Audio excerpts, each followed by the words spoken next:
જય ગૌ માતા મિત્રો, આજે જે તમે ગાય નિહાળી રહ્યા છો, ઓળખીયું નિહાળી રહ્યા છો, તેની સુંદરતા, લંબાઈ, કાનકટ, કલર બહુ સુંદર તમને જોવા મળશે.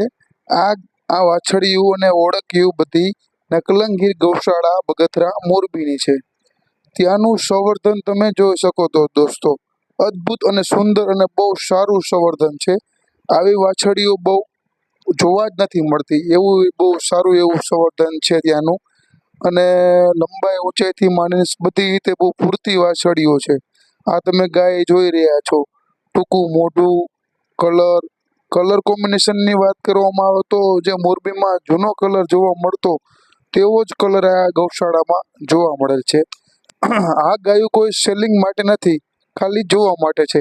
માટે કોઈ પણ આ માંગણી કરવી નહીં. અને આગળ આપણે જો ગાય જોઈએ તો બધી ગાયોમાં હાઈટ, લંબાઈ, ઊંચાઈ, અડર ક્વોલિટી, કલર બહુ સુંદર મજાની આ ગાયો અહીંયા હતી. ત્યાં ગાયોનું મિનિમમ વાત કરવામાં આવે તો આ સ્ટેટ વખતની ગાયો બધી 700 વર્ષ જૂની ત્યાંની નસલ આની જળવાઈ રહી છે. અને આવો કલર તમને મોરબી એરિયામાં આ નકલંગીર ગૌશાળા સિવાય તમને ક્યાંય પણ જોવા મળશે નહીં. અને કાનકટથી માંડીને લંબાઈ, ઊંચાઈ બહુ સારું સંવર્ધન ત્યાં ગૌશાળામાં થઈ રહ્યું છે દોસ્તો. અને આવા જ વિડીયો તમે જોવા માંગતા હોય તો મને જરૂર સપોર્ટ કરો અને લાઈક કમેન્ટ જરૂર કરો દોસ્તો. જય ગોપાલ, જય ગૌ માતા.